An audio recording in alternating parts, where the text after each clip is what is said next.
Ito na po yung kadugsong nung nandun sa may ilalim ng kakao. Then yung lapad dito is 14 to 40 meters. Yan, ito po yung pag tinuwid po yung nandun sa malapit sa bahay. Ito. Yeah, ito po yung parang gitna niya. Yung pino. Opo.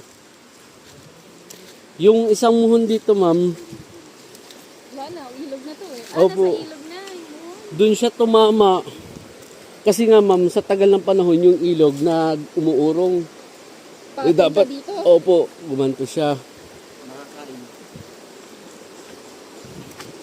Nandun yata, kuya? Ayun, doon sa kabila, ma'am. Nandun, nilagyan ng muhon. Ay po, ma'am.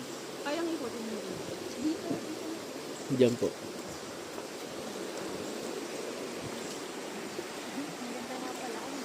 Ito, madaming pang recraft na bato.